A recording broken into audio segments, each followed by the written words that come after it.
Right. What's your response to my perception that you're simply a front man to appease the left on behalf of Milton Wong? Well, that's a good fiction. Is it fiction or? Yeah, it is fiction. Is there? As a Are matter there of two fact, sides to it's you? only- I mean, is there the it's not only enemy side fiction, and is there the? yeah.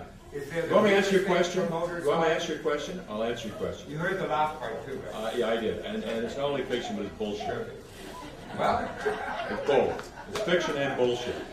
Milton Wong was born here in Strathcona. His family was kicked out of here by the urban renewal program. Milton Wong is probably one of the city's finest philanthropists. Whatever you may think of his being on the Alcan board, it's not thought, it's fact. don't muddy the waters with that kind of bullshit. Milton Well, is a it's fine not. human being. It's public knowledge. Of course it's public knowledge, but it's still bullshit when I'm It's talking not about it. bullshit. It's not. I'm bullshit saying that means Milton lies. It's Wong not is bullshit. a fine human being, Yeah, I know. and cut out that crap. He is We're here. not going to cut it out. It's always going to come back to you. Well, that's fine. It's not coming back to me. It'll come back to I'm you. not on the board of Alcan. Well, you're the I'm front the man. banker. You're the front man for Milton Wong, aren't you? Get a life. Next I have a question. life. Downtown. Next I'm a question. downtown east side neighborhood council. Yeah. Bullshit. Next. Maybe. I'm from West Rim, and what I would like the city to do before they build any more high-rises, check on the sewer plant.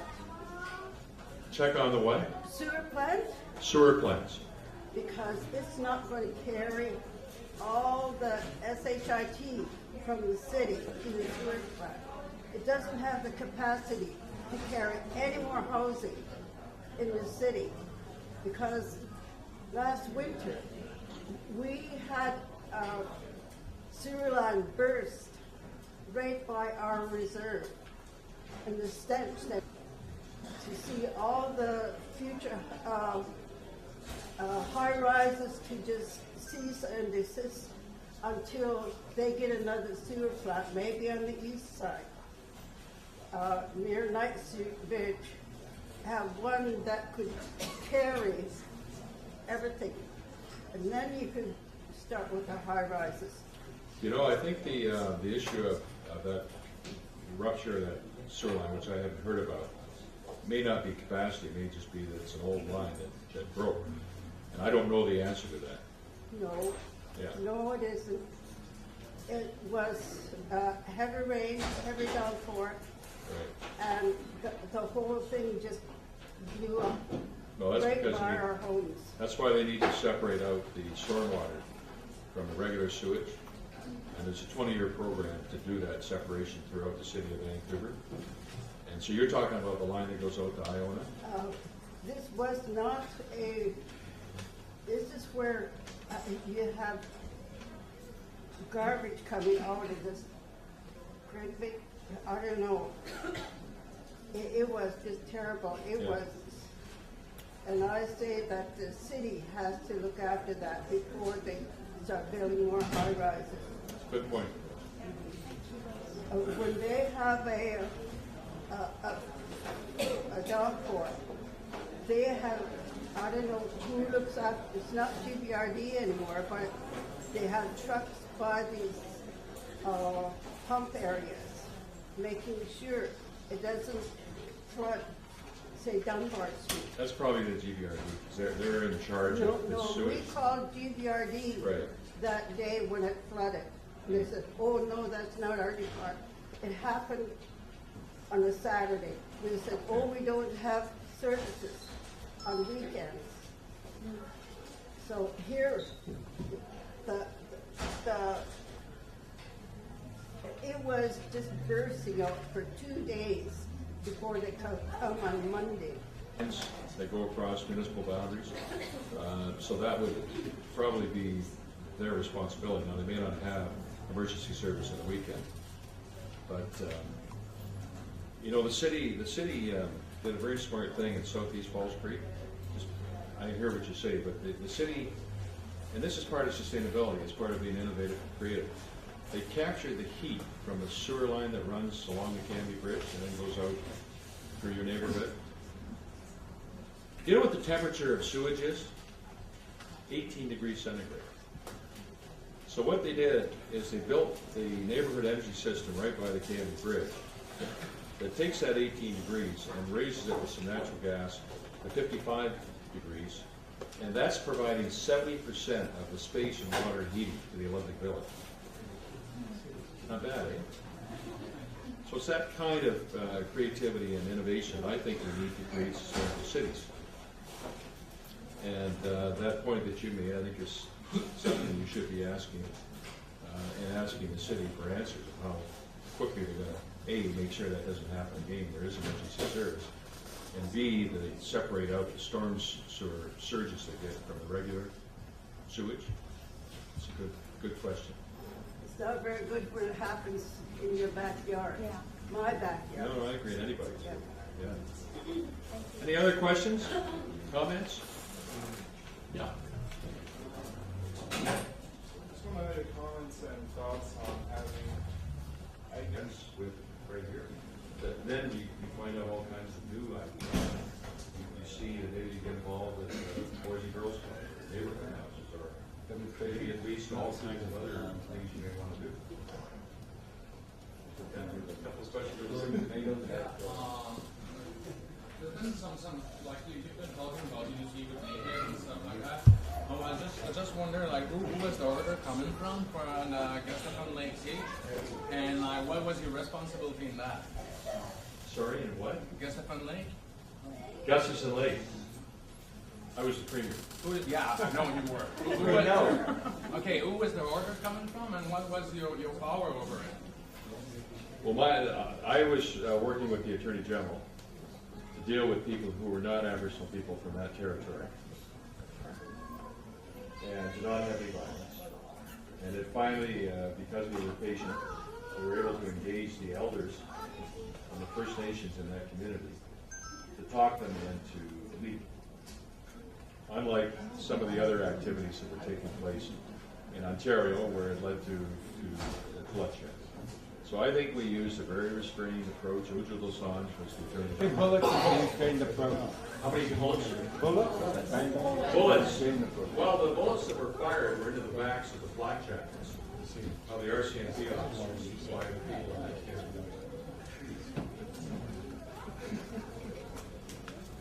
I think that's unacceptable, don't you?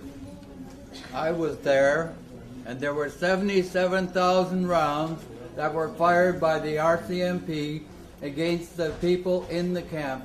And there were only originally 26 people in that camp. And when they opened up, there were 19 people left in the camp. And they fired 77,000 rounds, and Mike, you better back off from that one and don't answer any more questions. Right on, man. I'm not going to back up at all. I'm saying that nobody was killed, and it was a provocation of some people who were not from that community, We always say that. who came in. That's not true. It is. It said that No, about it's the not. Olympic protesters. Back off, Mike, because you're going to get into trouble there. It's always outside influences when they're right here in Vancouver. We live right here in Vancouver. We are here. Another question over here. Okay, sorry, this will be the last questions because we have some people waiting to speak. When are you guys going to start making real changes? You talk about our youth and you talk about how to integrate all of this to get them to vote and stuff. How are you going to keep my youth and my kids in school to get to the point? Like you are. And what you're talking about is how can your kids have with necessity to do what How are we going to keep them in school? Because when they get in, if they're special needs, it's 3 to 1. You have one worker to 3 children. All right? You know what, I'm not the right guy to talk about that. I'm prepared to talk about it. But it's not an area that I have much expertise in. You should be talking with, well, listen, I just told you, I'm a retired guy who came on this Sunday to talk to you. What you're talking about, I don't know a lot about. Okay. So who would know the most about it other than Mike Millwall? I'm suggesting that Noel, Well, it costs money and we don't have, they don't have it. You were in a government position at one time. So is there any other routes I can take? well, that's why you're here today. You know, what are the issues and problems? And what are some of the... He's just here on a Sunday to This is not You know what, personal. you've been interrupting this meeting for the last half hour. Because they got You've been different accusing me of a opinions. whole bunch of things that are. Well, really first of all, I'm an outrageous. SF. Homelessness, being the first city to end homelessness, that's really a deal. And That what I kills want to ask me. you is, give us a concrete plan of how we're going to be homeless. 1,700 of them are housed or will soon be housed. Especially in supportive housing. Another 1,000 over the next 24 months are going to be housed in supportive housing. And so we're now seeking funding for the last 1,000, because we're going to get rid of homelessness. Apparently, the last 1,000. Absolutely.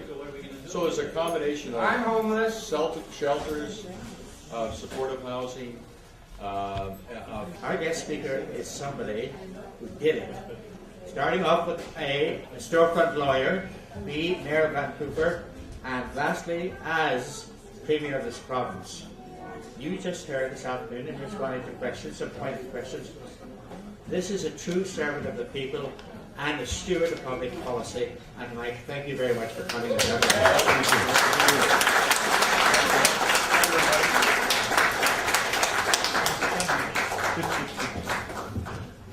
I would like to say, I want to thank Mr. Harcourt for all the years you've spent looking after our people and looking after us and our future generations. We respect that he has been through the mill, he has been supporting us as citizens, and we have to remember and respect that. Thank you.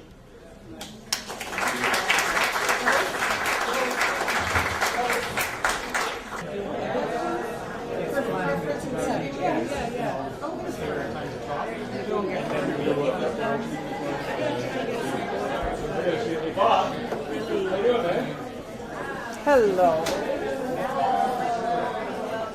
Festival upstairs for those of you that need a little break. You're more than welcome to go upstairs and listen to some of our entertainers, such as Sunny Bob. He's up. He's up there right now, and he's going to be singing some hip hop songs. Plus, Sam Bob is going to be doing an improv workshop. Franny and friends will be up there singing. Roberta. On the Vancouver City Park Board, and she's with Vision Vancouver, and she was gracious enough to accept to join this panel pretty much at the last minute. And David Cannon sends his regrets he couldn't join us today. So thank you very much, Constance, for being here. My organization that works only with young women under the age of 19, so about 11 or 12 to 19, who are low income or living in poverty or homeless.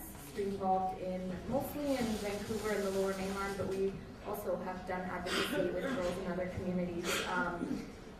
And especially, we used to do a lot of prison work, and so a lot of the girls in the prisons were, coming from Kamloops and other places, and we're in Burnaby youth custody. And we've also done some work in Prince George and advocating for girls. But I guess I was going to talk to you a little bit about what Justice for Girls is and how we approach working with young women. The way Justice for Girls came about was that how there are organizations for women that work for women's rights.